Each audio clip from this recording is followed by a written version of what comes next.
crores over a 5-year period. For the labor-intensive textile sector, I propose an integrated program with 5 subparts. 1. The National Fiber Scheme for self-reliance in natural fibers, such as silk, wool and jute, man-made fibers, and new age fibers. Textile expansion and employment scheme to modernize traditional clusters with capital support for machinery, technology upgradation, and common testing and certification centers. 3. The National Handloom and Handicraft Program to integrate and strengthen existing schemes and ensure targeted support for weavers and artisans. Tex Eco initiative to promote globally competitive and sustainable textiles and apparels. Samarth 2.0 to modernize the upgrade the textile skilling ecosystem through collaboration with industry and academic institutions. Further, I propose to set up mega textile parks in challenge mode. They can also focus on bringing value addition to technical textiles. I propose to launch the Mahatma Gandhi Gram Swaraj initiative to strengthen khadi, handloom and handicrafts. This will help in global market linkage and branding. It will streamline and support training, skilling, quality of process and production.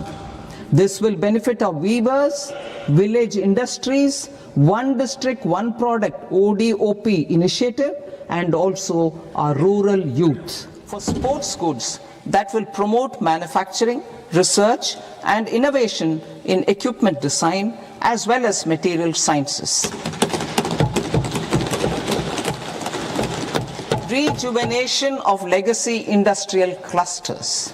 I propose to introduce a scheme to revive 200 legacy industrial clusters to improve their cost competitiveness and efficiency through infrastructure and technology upgradation.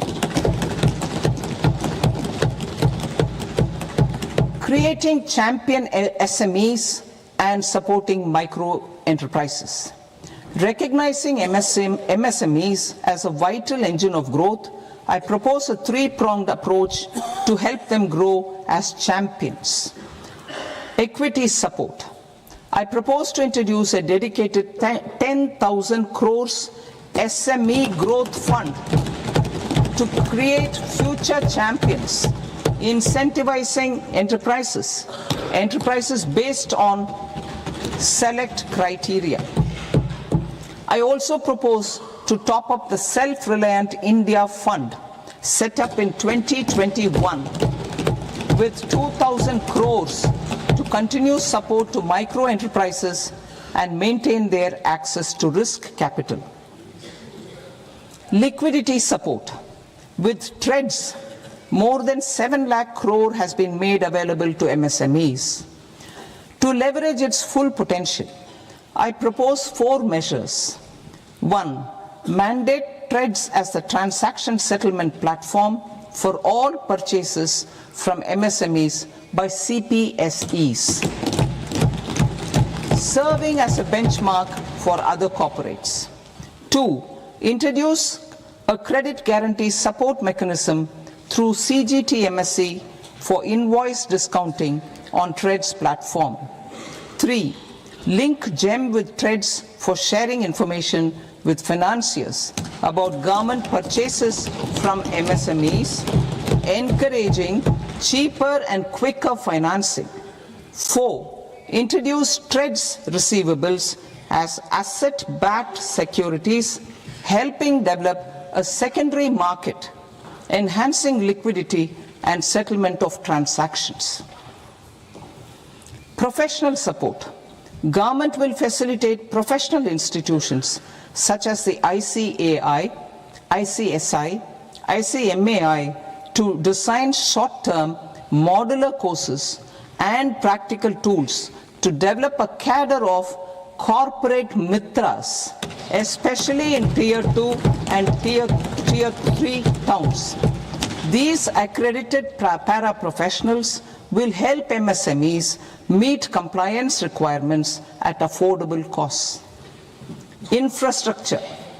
During this past decade, our government has undertaken several initiatives for large-scale enhancement of public infrastructure, including through new financing instruments such as Infrastructure Investment Trust in WITS and Real Estate Investment Trust REITs, and institutions like NIIF and NABFID. We shall continue to focus on developing infrastructure in cities with over 5 lakh population, that is Tier 2, Tier 3 cities, which have expanded to become growth centers. Public capital expenditure has increased manifold from 2 lakh crore in 2014-15 to an allocation of 11.2 lakh crore in BE 25-26. In this coming year, that is financial year 2026-27, I propose to increase it to 12.2 lakh crores to continue the momentum. To strengthen the confidence of private developers regarding risks during infrastructure development and construction phase, I propose to set up an infrastructure risk guarantee fund to provide prudentially calibrated partial credit guarantee to lenders. Over the years, REITs have emerged as a successful instrument for asset monetization. I propose to accelerate recycling of significant real estate assets of the CPSEs through the setting up of dedicated REITs. To promote environmentally sustainable movement of cargo, I propose to 1. Establish new dedicated freight corridors connecting Dankuni in the east to Surat in the west. Operationalize 20 new national waterways over the next 5 years, starting with National Waterways 5 in Orissa to connect mineral-rich areas of Talcher and Angul and industrial centers like Kalinga Nagar to the ports of Paradeep and Dhamra.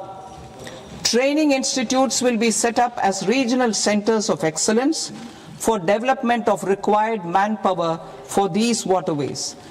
This will benefit youth in the entire stretch of the waterways to train and acquire skills. Further, a ship repair ecosystem catering to inland waterways will also be set up at Varanasi and Patna. And C, launch a coastal cargo promotion scheme for incentivizing a modal shift from rail to road to increase the share of inland waterways and coastal shipping from 6% to 12% by 2047. To enhance last mile and remote connectivity and promote tourism, I propose to give incentives to indigenize manufacturing of seaplanes. A seaplane VGF scheme will be also introduced to provide support for operations. Carbon capture, utilization and storage. Aligning with the roadmap launched in December 2025, the carbon capture, utilization and storage technologies at scale will achieve higher readiness and in end-use application across 5 industrial sectors, including power, steel, cement, refineries, and chemicals. An outlay of 20,000 crore is proposed over the next 5 years for this purpose. City economic regions. Cities are India's engines of growth, innovation, and opportunities. We shall now focus on Tier 2, Tier 3 cities, and even temple towns which need modern infrastructure and basic amenities. This budget aims to further amplify the potential of cities to deliver the economic power of agglomerations by mapping city economic regions based on their specific growth drivers. An allocation of 5,000 crore per CER over 5 years is proposed for implementing their plans through a challenge mode with a reform cum result-based financing mechanism. In order to promote environmentally sustainable passenger systems, we will develop 7 high-speed rail corridors between cities as growth connectors, namely Mumbai to Pune, Pune to Hyderabad, Hyderabad to Bengaluru, Hyderabad to Chennai, Chennai to Bengaluru, Delhi to Varanasi, Varanasi to Siliguri.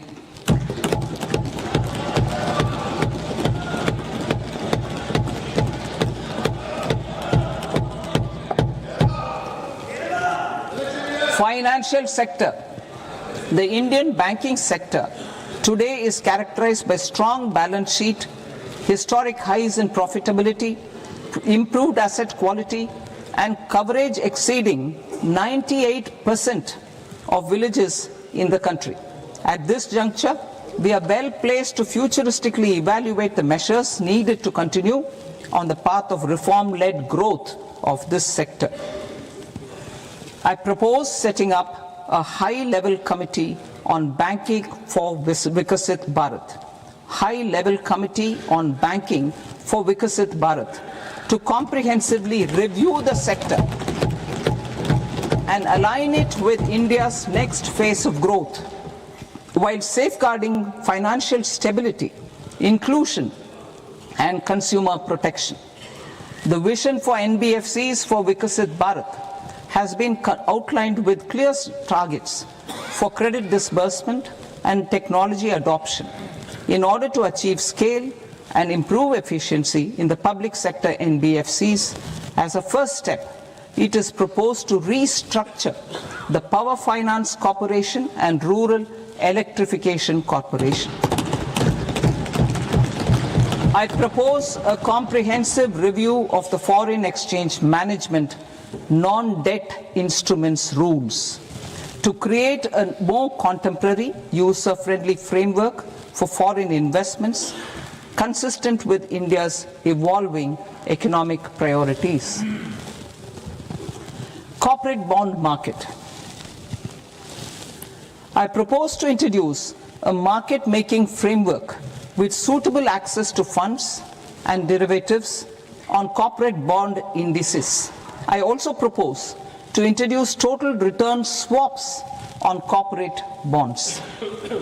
Municipal bonds.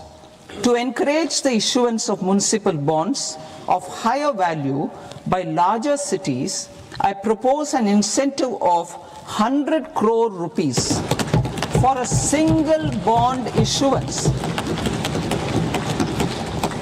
100 crore rupees for a single bond issuance of more than 1,000 crore. The current scheme under Amrit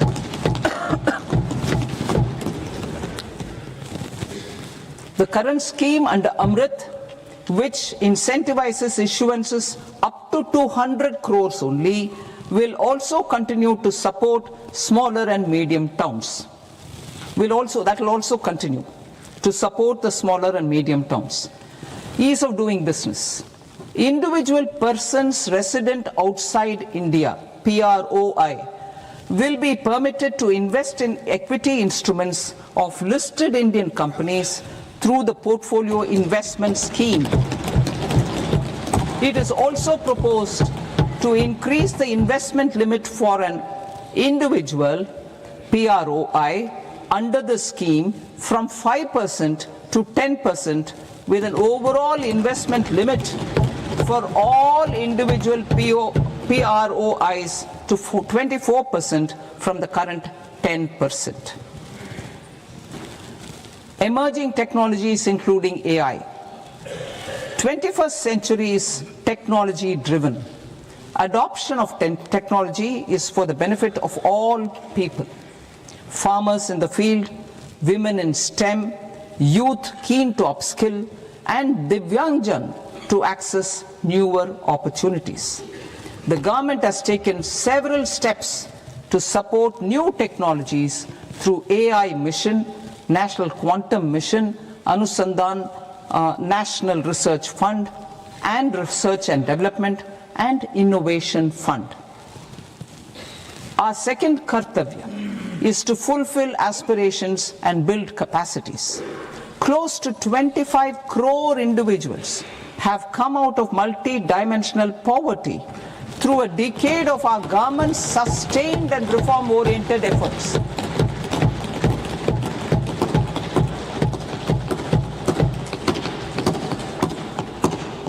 Our government has therefore decided to place a renewed emphasis on the service sector to provide a pathway to fulfilling aspirations of a youthful India with the following measures.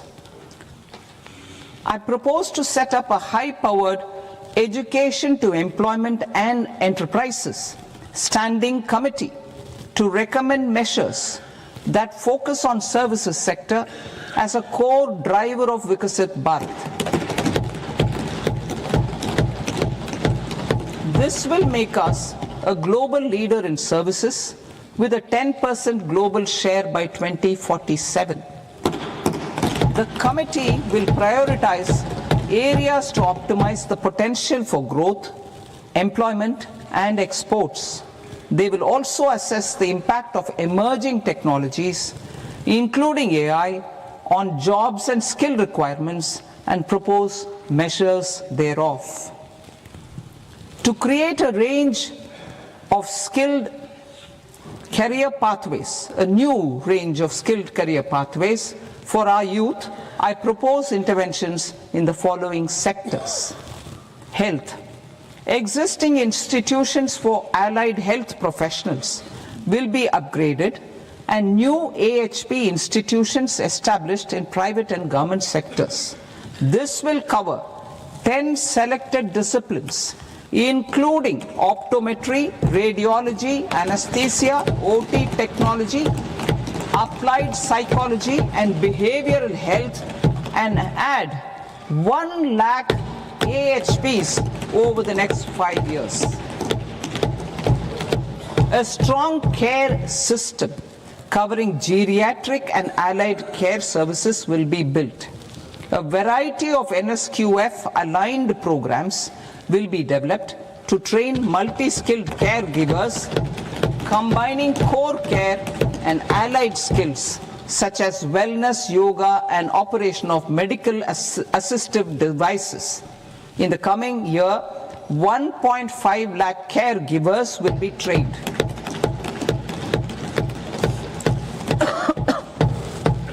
Hubs for medical value tourism. To promote India as a hub for medical tourism services, I propose to launch a scheme to support states in establishing 5 regional medical hubs in partnership with the private sector. These hubs will serve as integrated healthcare complexes that combine medical, educational, and research facilities. They will have Ayush centers, medical value tourism facilitation centers, and infrastructure for diagnostics, post-care, and rehabilitation. These hubs will provide diverse opportunities, job opportunities for health professionals, including doctors and AHPs. Ancient Indian yoga, already respected in several parts of the world, was given a mass global recognition when Honorable Prime Minister took it to the UN. Post-COVID, Ayurveda gained a similar global acceptance and recognition. Exporting quality Ayurveda products helps farmers who grow the herbs and youth who process the products. To meet growing global demand, a few more steps are being taken. I propose to 1. Set up 3 new All India Institutes of Ayurveda. 2. Upgrade Ayush pharmacies and drug testing labs for higher standards of certification ecosystem and make available more skilled personnel. 3. Upgrade the WHO Global Traditional Medicine Center in Jamnagar to bolster evidence-based research, training and awareness for traditional medicine. Animal husbandry. Livestock contributes to close to 16% of farm income, including of poor and marginal households. To scale up availability of veterinary professionals by more than 20,000, I propose to roll out a loan-linked capital subsidy support scheme for establishment of veterinary and para-veterinary colleges, veterinary hospitals, diagnostic laboratories, and breeding facilities in private sector. Collaboration between Indian and foreign institutions will also be facilitated. Orange economy. India's animation, visual effects, gaming and comics sector, AVGC sector, is a growing industry projected to require 2 million professionals by 2030. I propose to support the Indian Institute of Creative Technologies, Mumbai, in setting up AVGC content creator labs in 15,000 secondary schools all over the country and 500 colleges. The Indian design industry is expanding rapidly, and yet there is a shortage of Indian designers. I propose to establish, through Challenge Route, a new National Institute of Design to boost design education and development in the eastern region of India. Education. Our government will support states through Challenge Route in creating 5 university townships in the vicinity of major industrial and logistics corridors. These planned academic zones will host multiple universities, colleges and research institutions, skill centers and residential complexes. In higher education, STEM institutions, prolonged hours of study and laboratory work pose some challenges for girl students.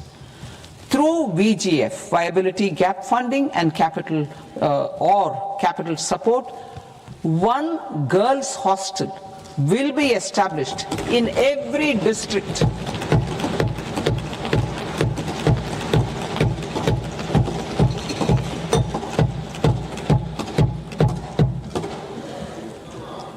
To promote astrophysics and astronomy via immersive experiences, 4 telescope infrastructure facilities will be set up or upgraded.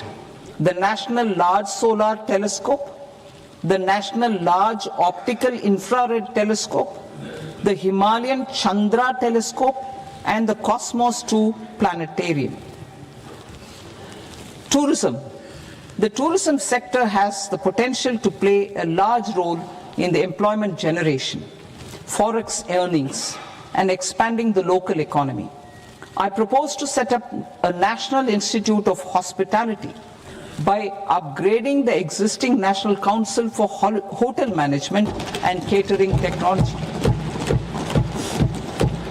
It will function as a bridge between academia, industry, and government.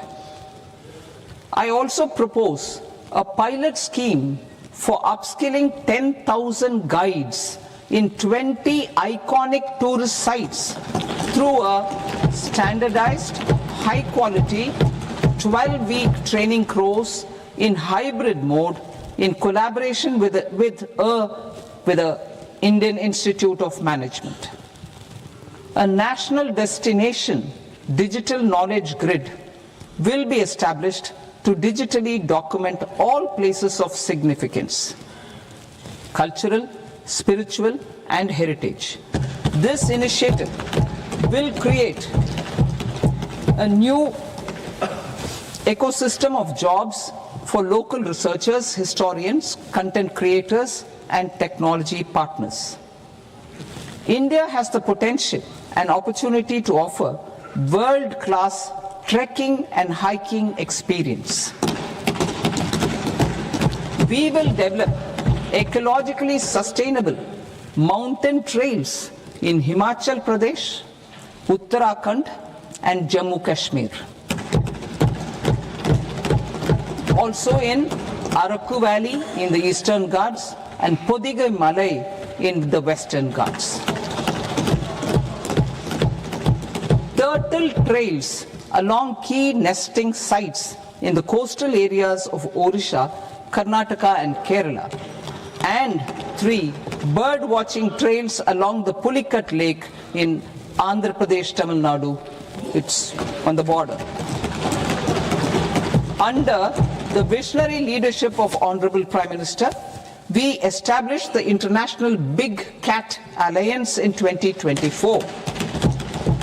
This year, India is hosting the first ever Global Big Cat Summit, where heads of governments and ministers from 95 range countries will deliberate on collective strategies for conservation. Heritage and culture tourism. I propose to develop 15 archaeological sites, including Lothal, Dolavira, Rakhi Gadi, Adichanallur, Saranath, Hastinapur, and Leh Palace into vibrant experiential cultural destinations. Excavated landscapes will be open to the public through curated walkways. Immersive storytelling skills and technologies will be introduced to help conservation labs, interpretation centers, and guides. The sports sector provides multiple means of employment, skilling, and job opportunities. Taking forward the systematic nurturing of sports talent, which is set in motion through the Khelo India program earlier, I propose to launch a Khelo India mission to transform the sports sector over the next decade. The mission will facilitate an integrated talent development pathway supported by training centers, which are foundational, intermediate, and elite levels. B, systematic development of coaches and support staff. C, integration of sports science and technology. D, competitions and leagues to promote sports culture and provide platforms. And E, development of sports infrastructure for training and competition. Our third Kartavya aligns with our vision of Sabka Saath, Sabka Vikas towards Vikasit Bharat. This requires targeted efforts for 1, increasing farmer incomes through productivity enhancement and entrepreneurship, with special attention to small and marginal farmers. B, empowering Divyangjan through access to livelihood opportunities, training, and high-quality assistive devices. C, empowering the vulnerable to access mental health and trauma care. D, focus on the Purvodaya states and the Northeast region to accelerate development and employment opportunities. Fisheries. We will undertake initiatives for integrated development of 500 reservoirs and Amrit Sarovars. 2, strengthen the fisheries value chain in coastal areas and enable market linkages involving startups and women-led groups together with fish farmer producer organizations. Animal husbandry. To provide quality employment opportunities in rural and peri-urban areas, we will support the animal husbandry sector in entrepreneurship development through A, credit-linked subsidy program, B, scaling up and modernization of livestock enterprises, C. Enhance creation of livestock, dairy and poultry. I'll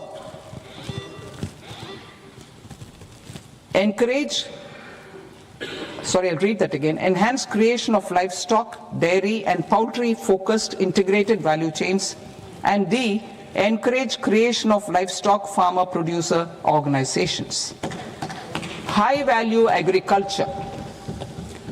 To diversify farm outputs, increase productivity, enhance farmers' incomes, and create new employment opportunities, we will support high-value crops such as coconut, sandalwood, cocoa, cashew in the coastal areas, agar trees in northeast, and nuts such as almonds, walnuts, and pine nuts in our hilly regions. These, all of them, will be supported.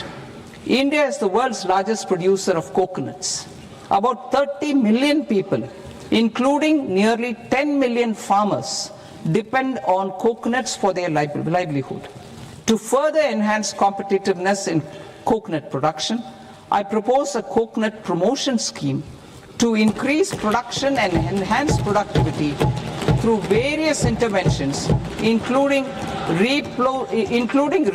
replacing and non-productive trees with new saplings or plants or varieties in major coconut growing states. A dedicated program is proposed for Indian cashew and cocoa to make India self-reliant in raw cashew and coconut production and processing, enhance export competitiveness, and transform Indian cashew and Indian cocoa into premium global brands by 2030. Sandalwood. Sandalwood is closely linked to India's social and cultural heritage. Our government will partner with state governments to promote focused cultivation and post-harvest processing to restore the glory of the Indian sandalwood ecosystem, to rejuvenate old, low-yielding orchards, and expand high-density cultivation of walnuts, almonds, and pine nuts. We will support a dedicated program to enhance farmer incomes and in bringing value addition by engaging youth. Bharat Vistar, that is virtually integrated system to access agricultural resources. I propose to launch Bharat Vistar, a multilingual AI tool that shall integrate the AgriStack portals and the ICAR package on agricultural practices with AI systems. This will enhance farm productivity, enable better decisions for farmers, and reduce risk by providing customized advisory support. She Marts for rural women-led enterprises. Building on the success of Lakpati Didi program, I propose to help women take the next step from credit-linked livelihoods to being owners of enterprises. Self-help entrepreneur, She Marts will be set up as community-owned retail outlets within the cluster-level federations through enhanced and innovative financing instruments. Empowering Divyangjan. Divyangjan Kaushal Yojana. Information technology, AVGC sectors, hospitality and food and beverages sectors often offer task-oriented and process-driven roles which are suitable for Divyangjan.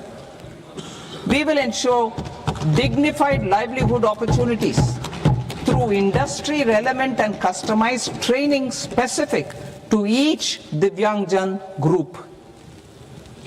Divyang Sahara Yojana. Timely access to high-quality assistive devices for all eligible Divyangjan is a fundamental need.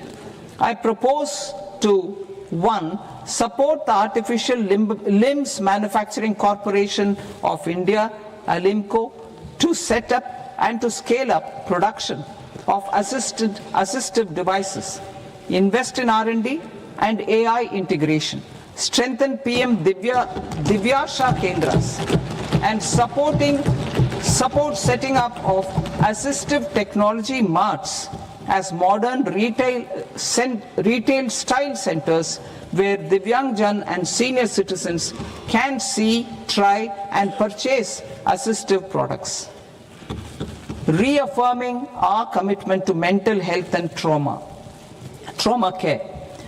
There are no national institutes for mental health care in North India. We will therefore set up a NIMHANS 2 and also upgrade national mental health institutes in Ranchi and in Tezpur as regional apex institutions. Emergencies expose families, particularly the poor and vulnerable, to unexpected expenditure.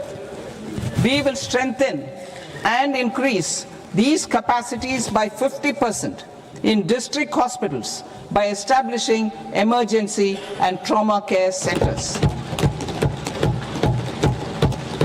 Focus on Purvodaya states and northeastern regions. Purvodaya, I propose the development of an integrated East Coast industrial corridor with a well-connected node at Durgapur, creation of 5 tourism destinations in 5 Purvodaya states, and the provision of 4,000 e-buses. Buddhist sites in northeastern region. The northeastern region is a civilizational confluence of Theravada and Mahayana or Vajrayana traditions. I propose to launch a scheme for development of Buddhist circuits in Arunachal Pradesh, Sikkim, Assam, Manipur, Mizoram and Tripura. The scheme will cover preservation of temples and monasteries, pilgrimage interpretation centers, connectivity and pilgrim amenities. 16th Finance Commission. On 17th November 2025, the 16th Finance Commission submitted its report to the President. As mandated under Article 281 of the Constitution, the government is to lay the report along with the explanatory memorandum on the action taken report on the recommendations of the Commission in Parliament, which, Sir, Honourable Speaker, you've allowed me to do at the commencement of this session. The government has accepted the recommendation of the Commission to retain the vertical share of devolution at 41%. As recommended by the Commission, I have provided 1.4 lakh crores of rupees to the states for the year 2026-2027 as Finance Commission grants. These include rural and urban local body and disaster management grants. Fiscal consolidation. Government has been delivering on our fiscal commitments consistently without compromising on social needs. To strive towards accepted standards of fiscal management in Budget 25-26, I had indicated that the central government would target reaching a debt to GDP ratio of 50 plus or minus 1% by 2030-31. In line with this, the debt to GDP ratio is estimated to be 55.6% of GDP in BE 26-27, compared to 56.1% of GDP in RE 25-26. A declining debt to GDP ratio will gradually free up resources for priority sector lending and expenditure by reducing the outgo on interest payments. One of the main operational instruments for debt targeting is the fiscal deficit. I am happy to inform this august House that I fulfilled my commitment made in 2021-2022 to reduce fiscal deficit below 4.5% of GDP by 25-26. In RE 25-26, the fiscal deficit has been estimated at par with BE of 2025-26 at 4.4% of GDP. In line with the new fiscal prudence path of debt consolidation, the fiscal deficit in BE 26-27 is estimated to be 4.3% of the GDP.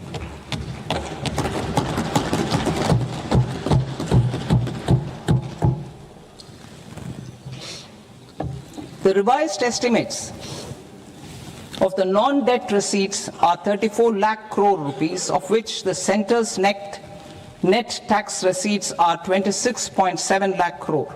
The revised estimate of the total expenditure is 49.6 lakh crore rupees, of which the capital expenditure is about 11 lakh crores.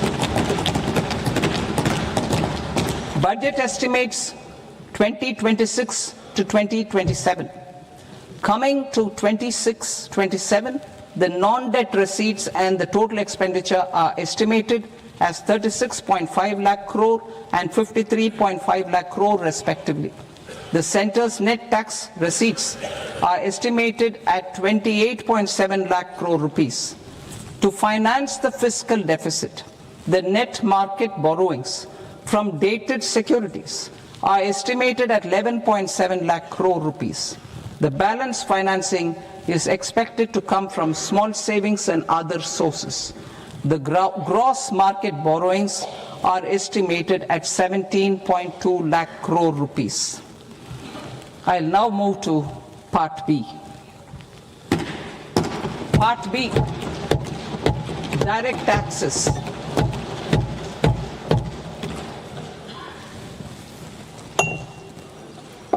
Honorable Speaker, sir, I now present my proposals on direct taxes. New Income Tax Act. In July 2024, I announced a comprehensive review of the Income Tax Act 1961. This was completed in a record time, and the Income Tax Act 2025 will come into effect from 1st April 2026.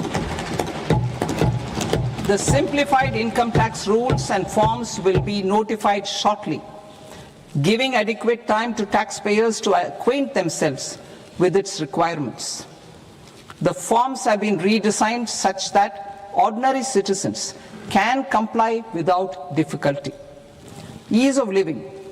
I propose that any interest awarded by the Motor Accident Claims Tribunal to a natural person will be exempt from income tax, and any TDS on this account will be done away with. I propose to reduce TCS rate on the sale of overseas tour program package from the current 5% and 20% to 2% without any stipulation of amount. I propose to reduce TCS rate for pursuing education and for medical purposes under the Liberalized Remittance Scheme, popularly known as LRS, from 5% to 2%. Supply of manpower services is proposed to be specifically brought within the ambit of payment to contractors for the purpose of TDS to avoid ambiguity. Thus, TDS on these services will be at the rate of either 1% or 2% only. I propose a scheme for small taxpayers wherein a rule-based automated process will enable obtaining a lower or nil deduction certificate instead of filing an application with the assessing officer. For the ease of taxpayer holding securities in multiple companies, I propose to enable depositories to accept Form 15G or Form 15H from the investor and provide it directly to various relevant companies. I propose to extend time available for revising returns from 31st December to up to 31st March with the payment of a nominal fee. I also propose to stagger the timeline for filing of tax returns. Individuals with ITR 1 and ITR 2 returns will continue to file till 31st July, and non-audit business cases or trusts are proposed to be allowed time till 31st August. TDS on sale of immovable property by a non-resident is proposed to be deducted and deposited through resident buyers and his or her PAN-based challan instead of requiring a TAN, which is a temporary accounting number. To address practical issues of small taxpayers like students, young professionals, tech employees, relocated NRIs, and such others, I propose to introduce a one-time 6-month foreign asset disclosure scheme for these taxpayers to disclose income or assets below a certain size. This scheme would be applicable for two categories of taxpayers, namely A, who did not disclose their overseas income or assets, and B, who disclosed their overseas income and or paid due tax but could not declare the asset acquired. For category A, the limit of undisclosed income or asset is proposed to be up to 1 crore rupees. They need to pay 30% of fair market value of asset or 30% of undisclosed income as tax and 30% as additional income tax in lieu of penalty and would thereby get immunity from prosecution. For category B, asset value is proposed to be up to 5 crore rupees. Here, immunity from both penalty and prosecution will be available with a payment of fee of 1 lakh rupees. Rationalizing penalty and prosecution. Multiplicity of proceedings are hindrance to the ease of doing business. I propose to integrate assessment and penalty proceedings by way of a common order for both. There will be no interest liability on the taxpayer on the penalty amount for the period of appeal before the first appellate authority, irrespective of the outcome of appeal process. Further, quantum of prepayment is being reduced from 20% to 10% and will continue to be calculated only on core tax demand. As an additional measure for reducing litigation, I propose to allow taxpayers to update their returns even after reassessment proceedings have been initiated, and an additional 10% tax rate over and above the rate applicable for the relevant year. The assessing officer will then use only this updated return in his proceedings. There is already a framework for immunity from penalty and prosecution in the cases of underreporting. I propose to apply this framework for immunity to misreporting too.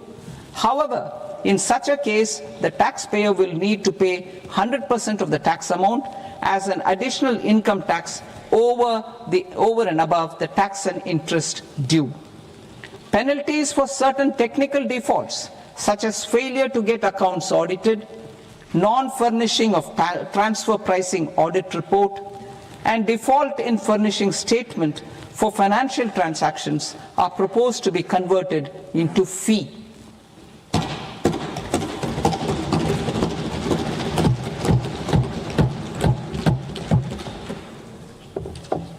I propose to rationalize prosecution framework under Income Tax Act while maintaining a careful balance for deterrence in some serious offence. Non-production of books of account and documents and requirement of TDS payment where payment is made in kind are being decriminalized. Further, minor offences will attract fine only. The remaining prosecutions will be graded commensurate with the quantum of offence. They will entail only simple imprisonment with maximum imprisonment reduced to 2 years and power to courts to convert even those into fines. There is no penalty. There is no penalty presently for non-disclosure of non-immovable foreign assets with aggregate value less than 20 lakh rupees. I propose to also provide them with immunity from prosecution with retrospective effect from 1/10/2024.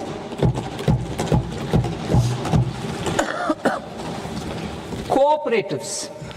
Deduction is already allowed to a primary cooperative society engaged in supplying milk, oilseeds, fruits or vegetables raised or grown by its members. I propose to extend this deduction to also include supply of cattle feed and cotton seed produced by its members. I propose to allow inter-cooperative society dividend income as deduction under the new tax regime to the extent it is further distributed to its members. I further propose to allow exemption for a period of 3 years to dividend income received by a notified national cooperative federation on their investments made in companies up to 31/1/2026. This exemption would be allowed only for dividends further distributed to its member cooperatives. Supporting IT sector as India's growth engine. India is a global leader in software development services, IT-enabled services, knowledge process outsourcing services, and contract R&D services relating to software development. These businesses and their segments are quite interconnected with each other. All these services are proposed to be clubbed under a single category of information technology services with a common safe harbor margin of 15.5% applicable to all. The threshold for availing safe harbor for IT services is being enhanced substantially from 300 crore rupees to 2,000 crore rupees.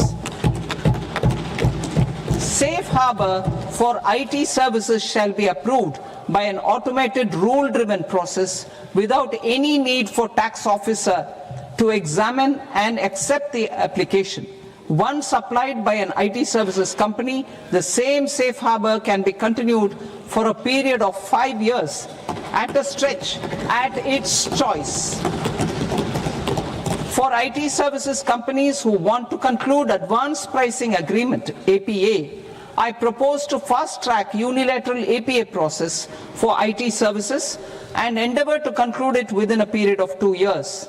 The period of 2 years can be extended by a further period of 6 months on taxpayers' request.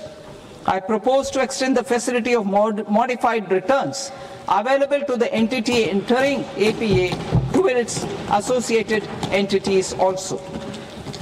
Attracting global business and investment.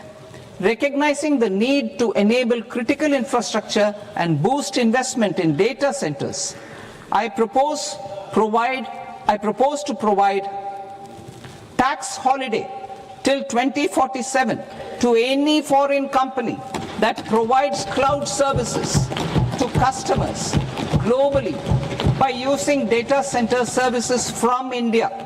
It will, however, need to provide services to Indian customers through an Indian reseller entity. I also propose to provide a safe harbor of 15% on cost in case the company providing data center services from India is a related entity.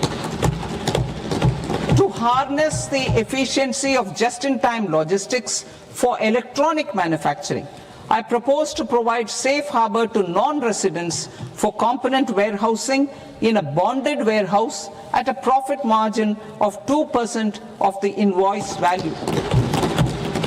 The resultant tax of about 0.7% will be much lower than in competing jurisdictions.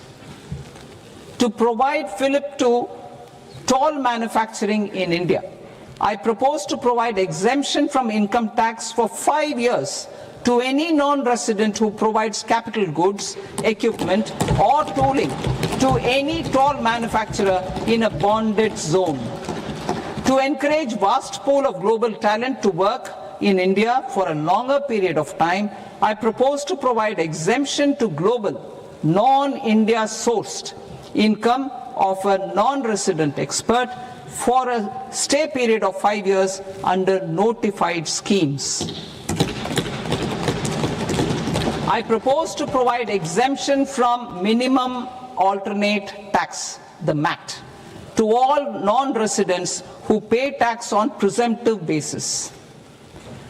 Tax administration. I propose to constitute a joint committee of Ministry of Corporate Affairs and Central Board of Direct Taxes for incorporating the requirements of income computation and disclosure standards, the ICDS, in the Indian Accounting Standards Ind AS itself. Separate accounting requirement based on ICDS will be done away with from the tax year 27-28. To support Prime Minister Modi's vision of homegrown accounting and advisory firms to become global leaders, I propose to rationalize the definition of accountant for the purposes of safe harbor rules. Other tax proposals. Change in taxation of buyback was brought in to address the improper use of buyback route by promoters. In the interest of minority shareholders, I propose to tax buyback for all types of shareholders as capital gains. However, to disincentivize misuse of tax arbitrage, promoters will pay an additional buyback tax. This will make effective tax 22% for corporate promoters. For non-corporate promoters, the effective tax will be 30%. TCS rate for sellers of specific goods, namely alcoholic liquor, scrap, and minerals, will be rationalized to 2%, and that on tendu leaves will be reduced from 5% to 2%. I propose to raise the STT on futures to 0.05% from the present 0.02%. STT on options premium and exercise of options are both proposed to be raised to 0.15% from the present rate of 0.1% and 0.125% respectively.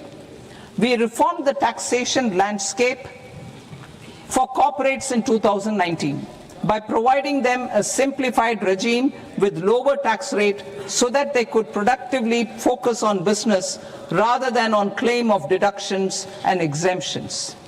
To encourage companies to shift to the new regime, set off of brought forward MAT credit, minimum alternate tax credit, is proposed to be allowed to companies only in the new regime. Set off using available MAT credit is proposed to be allowed to an extent of 1/4 of the tax liability in the new regime. MAT is proposed to be made final tax, so there will be no further credit accumulation from 1st April 2026. In line with this change, the rate of final tax is being reduced to 14% from the current MAT rate of 15%.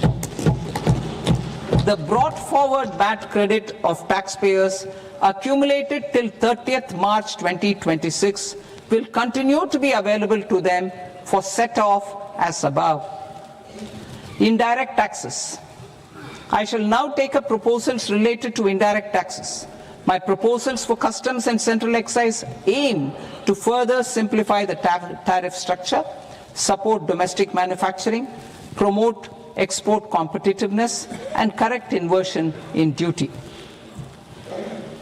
To continue weeding out long continuing customs duty exemptions, I propose to remove certain exemptions on items which are being manufactured in India or where the imports are negligible.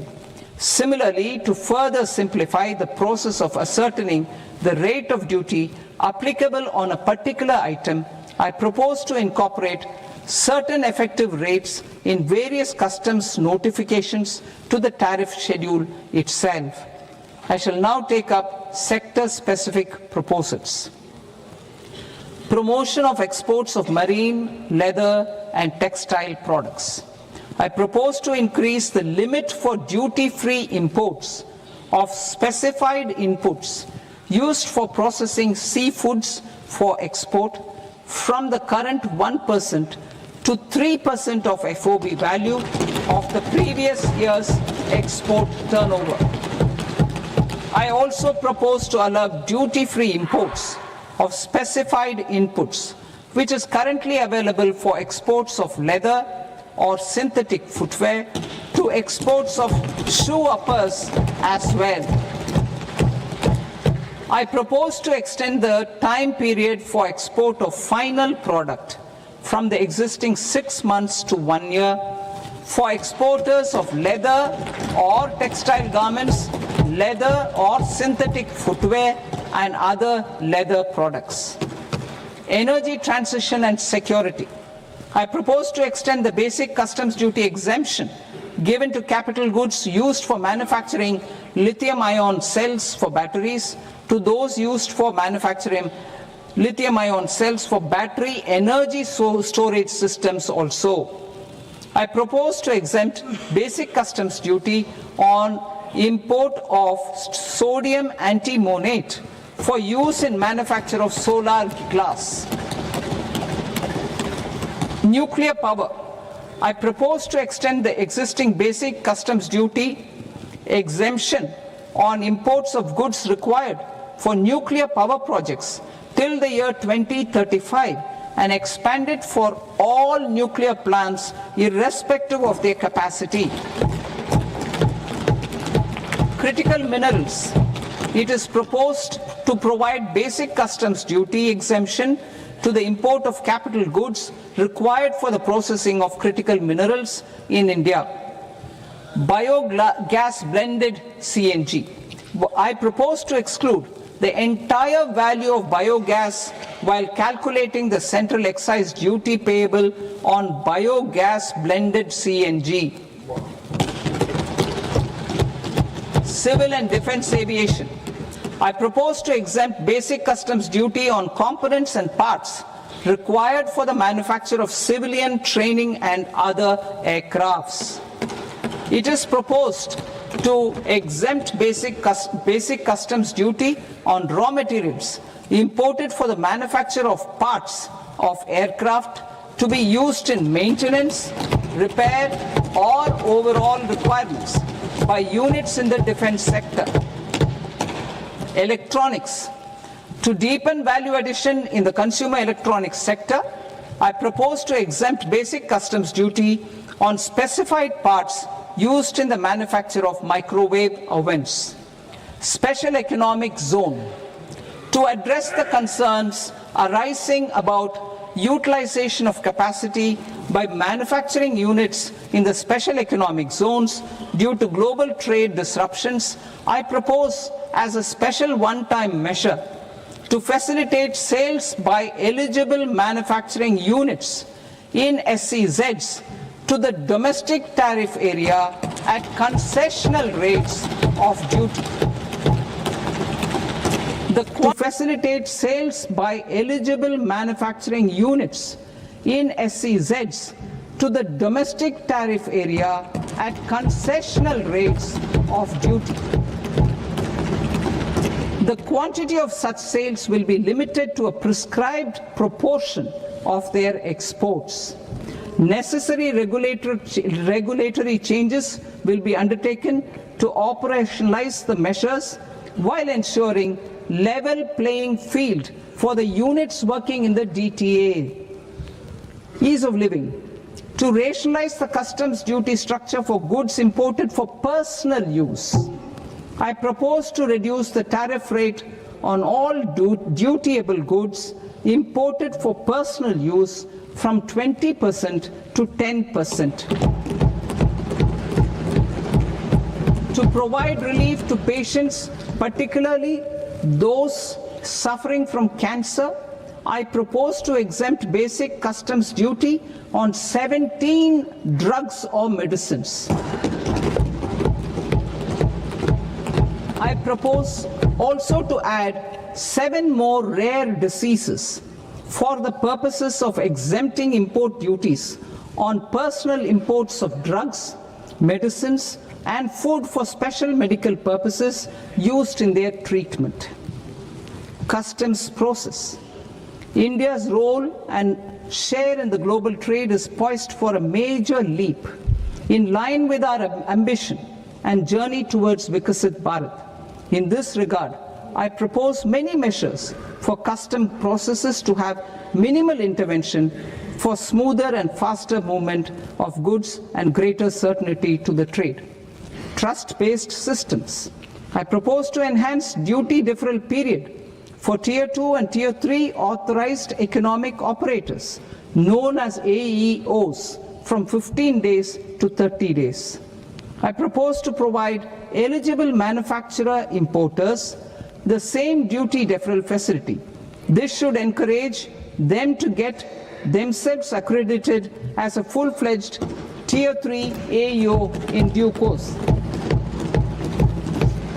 To provide greater certainty and for better business planning, I propose to extend validity period of advance ruling binding on customs from the present 3 years to 5 years. In the spirit of the whole of government approach,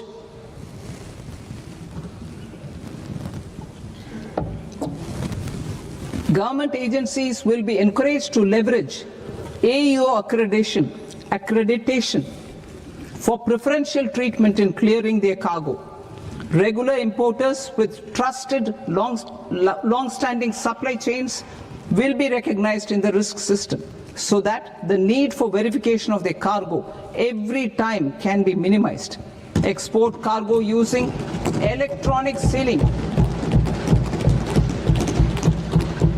Export cargo using electronic sealing will be provided through clearance from the factory premises to the ship. For import of goods not needing any compliance, filing of bill of entry by a trusted importer and arrival of goods will automatically notify customs for completing their clearance formalities. This will enable goods to be released immediately on arrival. The customs warehouse framework will be transformed into a warehouse operator-centric system with a self-declarations, electronic tracking, and risk-based audit. These reforms will move away from the current system of officer-dependent approvals and reduce transaction delays and compliance costs. Ease of doing business. Approvals required for cargo clearance from various government agencies will be seamlessly processed through a single and interconnected digital window by the end of the financial year. Processes involved in clearance of food, drugs, plant, and animal and wildlife products, accounting for about 70% of interdicted cargo, will be operationalized on this system by April 2026 itself. For goods not having any compliance requirement, clearance will be done by customs immediately after online registration is completed by the importer, subject to the payment of duty. Customs integrated system will be rolled out in 2 years as a single integrated and scalable platform for all customs processes. Utilization of non-intrusive scanning with advanced imaging and AI technology for risk assessment will be expanded in a phased manner with the objective to scan every container across all the major ports. New export opportunities to support Indian fishermen to fully harness the economic value of marine resources beyond our territorial waters. The following measures will be taken. A. Fish catch by an Indian fishing vessel in exclusive economic zone or on the high seas will be made free of duty. Landing of such fish on foreign port will be treated as export of goods. Safeguards will be put in place to prevent misuse during fish catch, transit, or transshipment. To support aspirations of India's small businesses, artisans, and startups to access global markets through e-commerce, I am pleased to announce complete removal of the current value cap of 10 lakh rupees per consignment on courier exports. In addition, handling of rejected and returned consignments will be improved with effective use of technology for identifying such consignments. I propose to revise provisions governing baggage clearance during international travel to address genuine concerns of passengers. The revised rules will enhance duty-free allowances in line with the present-day travel realities and provide clarity in temporary carriage of goods brought in or taken out. There are honest taxpayers who are willing to settle disputes by paying all their dues, but they get deterred due to negative connotation associated with penalty. They will now be able to close cases by paying an additional amount in lieu of penalty. Honorable Speaker, sir, with this, I commend the budget to this august House. Jai Hind.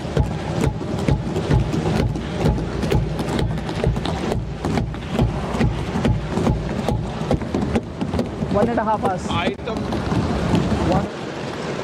Item number 3 माननीय वित्त मंत्री जी।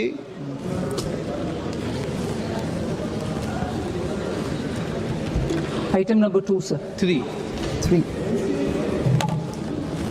Sir, with your permission, I rise to lay on the table of the following statements under Section 3, 1 of the Fiscal Responsibility and Budget Management Act of 2003. Medium-term fiscal policy cum fiscal policy strategy statement and macroeconomic framework statement. Item number 4 माननीय वित्त मंत्री जी। Sir, with your permission, I move for leave to introduce the Finance Bill 2026. प्रश्न ये कि विधेयक को पुनर्स्थापित करने की अनुमति प्रदान की जाए। जो सदस्य इस पक्ष में हाँ गए, जो सदस्य विरोध में ना गए, मेरे विचार में निर्णय हाँ वालों के पक्ष में, हाँ वालों के पक्ष में अनुमति प्रदान की जाती है। माननीय मंत्री जी, अब विधेयक पूरे स्थापित करें।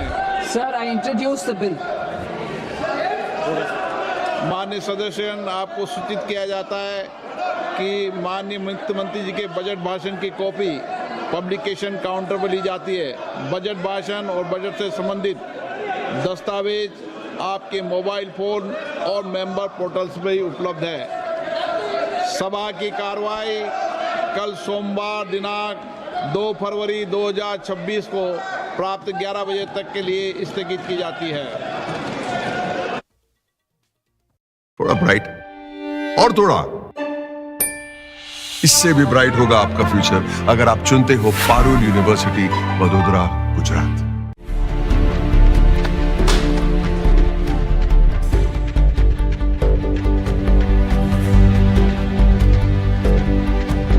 हांव गोमंतक वाचतां। गोमंतकाची आक्रमक भूमिका गोंयकारपण राखपा खातीर